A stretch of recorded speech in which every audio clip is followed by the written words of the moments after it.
जय श्री कृष्ण। श्रीमद् भागवत पुराण के सुख सागर ग्रंथ से तृतीय स्कंद से मैं 12वां अध्याय शुरू करने जा रहा हूँ। 12वें अध्याय में मैत्रेय जी द्वारा सृष्टि विस्तार का वर्णन किया गया है। श्री मैत्रेय जी बोले, हे विदुर जी, अब मैं आपको ब्रह्मा जी के द्वारा रची हुई सृष्टि का वर्णन सुनाऊंगा। ब्रह्मा जी ने सर्वप्रथम तब मोह महा मोहतामिश्र तथा अंधतामिश्र नाम की अज्ञात की 5 वृत्तियां रची।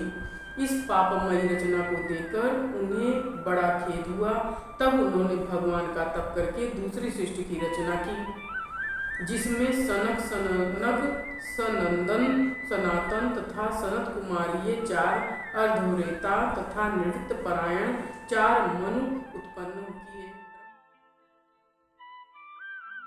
अपने इन 4 पुत्रों को प्रजा उत्पन्न करने की आज्ञा दी, किंतु वे चारों पुत्र निवृत्त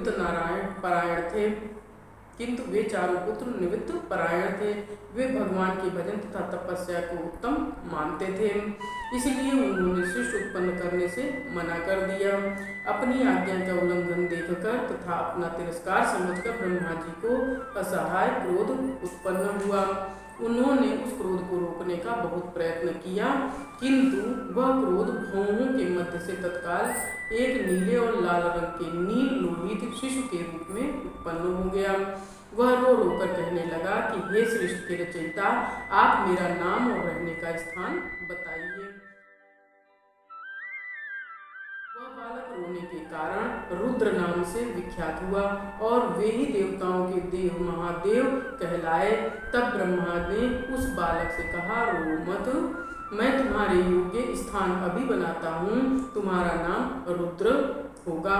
तुम हृदय, इंद्रिय, प्राण, आकाश, वायु, अग्नि, जल, पृथ्वी, सूर्य, चंद्रमा तथा तप में निवास करोगे। तुम्हारे नाम अनेक हैं, किंतु मुख्यतः मनु, मनिहस, मनान, शिव, रतिध्वज, उग्ररेता, वामदेव, काल, भैरव तथा धृतव्रत नाम विख्यात होंगे। घीवृत्त, उष्णा, उमा, न्यूत, सर्प, ईला, अंबिका, इरावती, सुधा एवं दीक्षा, ये 11 रुद्राणियाँ तुम्हारी पत्नी बनेंगी। हे रुद्र, तुम ऊपर कहे हुए स्थानों में निवास करो और अपनी इन पत्नियों से प्रजा की उत्पत्ति करो। तुम इस काल में प्रजापति हो। ब्रह्मा जी की आज्ञा सुनकर भगवान रुद्र नील लोहित ने बल आकार तथा स्वभाव में अपने ही तुल्य प्रजा की उत्पत्ति की। रुद्रदेव के द्वारा उत्पन्न की हुई प्रजा सारे जगत को खाने लगी। यह देखकर ब्रह्मा जी को बड़ा खेद हुआ। रुद्रदेव ने बोले, हे महादेव, तुम्हारी उत्पत्ति की हुई प्रजा तो मुझे तथा मेरी उत्पन्न की हुई प्रजा को खाए जा रही है। मुझे ऐसी सृष्टि रचना की आवश्यकता नहीं है। तुम तप के द्वारा सौम्य तथा उत्तम प्रजा उत्पन्न करो। श्री मैत्रेय जी बोले, ब्रह्मा जी की आज्ञा को सुनकर रुद्रदेव अति प्रसन्न हुए तथा तपस्या के लिए वन को चले गए। इसके बाद ब्रह्मा जी ने अपने संकल्प से 10 पुत्रों की उत्पत्ति की। उनके नाम मरीच, अत्रि, अंगिरा, पुलिस्त, पुलह, कृत, भृंग, वशिष्ठ, दक्ष तथा नारद थे। यह पुत्र ब्रह्मा जी के अंगों से उत्पन्न हुए। नारद जी गोद से उत्पन्न हुए हैं, दक्ष अंगूठे से, वशिष्ठ प्राण से, भृग त्वचा से, कृत हाथ से, पुलह नाभि से, पुलिस्त कान से, अंगीरा मुख से, अत्रि नेत्रों से तथा मरीच मन से उत्पन्न हुए हैं। ब्रह्मा जी के दाएं स्तन से धर्म की उत्पत्ति हुई, जिससे नर नारायण के रूप में स्वयं भगवान प्रकट हुए हैं। ब्रह्मा जी की पीठ से अधर्म उत्पन्न हुआ है। हृदय से काम, दोनों भौहों से क्रोध, मुख से सरस्वती, नीचे के ओठों से लोभ, लिंग से समुद्र, गुदा से नेतृत्व तथा छाया से कर्दम ऋषि प्रकट हुए हैं। इस प्रकार यह संपूर्ण जगत ब्रह्मा जी के मन और शरीर से उत्पन्न हुए हैं। हे विदुर जी, ब्रह्मा जी की कन्या सरस्वती बड़ी सुंदर और सुकुमारी थी। एक बार ब्रह्मा जी उन कन्या को देखकर कामित हो उठे।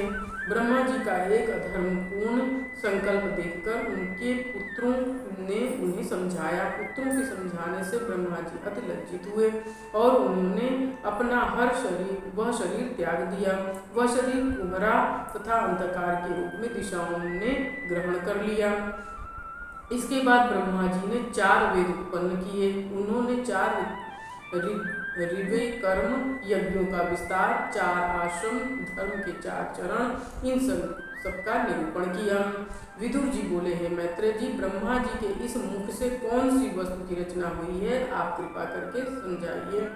श्री मैत्रेय जी बोले, हे विदुर जी, प्रजापति ब्रह्मा के पूर्व वाले मुख से ऋग्वेद, दक्षिण वाले मुख से यजुर्वेद, पश्चिम वाले मुख से सामवेद तथा उत्तर वाले मुख से अथर्ववेद की रचना हुई है।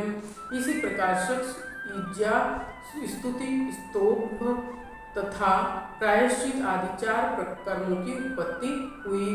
इस प्रकार क्रमशः आयुर्वेद, धनुर्वेद, गंधर्ववेद तथा स्थापत्य, शिल्प विद्या वेद, इन सभी उपवेदों की रचना हुई है।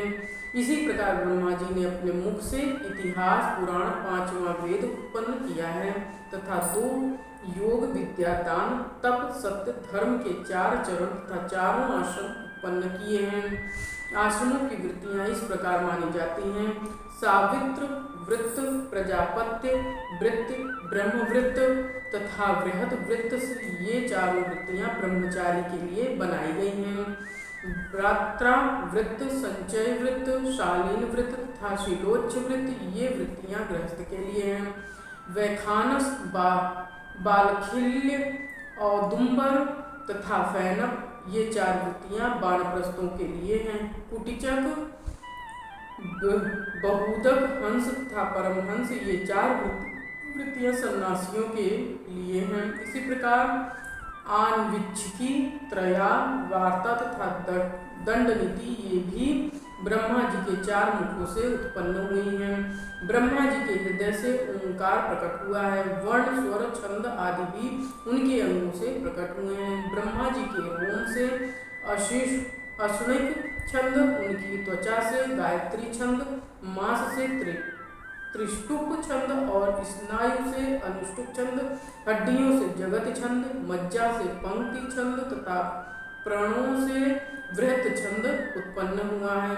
ब्रह्मा जी के जीव से क वर्ग तथा क वर्ग, प वर्ग तथा शरीर से स्वर, इंद्रियों से उष्ण वर्ग तथा अंतःस्थल, ये य, र, ल, व उत्पन्न हुए हैं।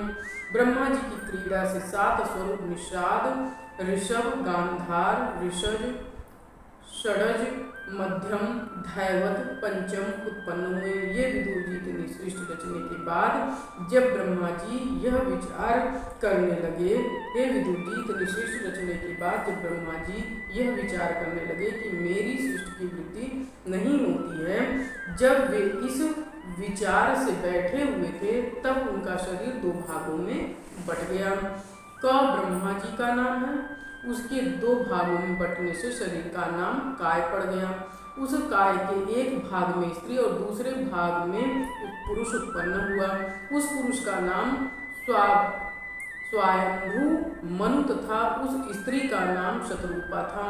तब से स्त्री पुरुष के द्वारा सृष्टि उत्पन्न होने लगी है। स्वायंभू मनु तथा शतरूपा से 2 पुत्र, प्रियव्रत और उत्तानपाद और 3 कन्याएं आकृति, देवहूति तथा प्रसूति उत्पन्न हुई। मनु महाराज ने आकृति का विवाह रुचि प्रजापति के नाम तथा देवहूति का कर्दमजी के साथ किया। इन 3 कन्याओं में से सारे जगत की सृष्टि है। इन 3 कन्याओं से ही सारे जगत की सृष्टि रची गई है। 12वां अध्याय समाप्त हुआ। जय श्री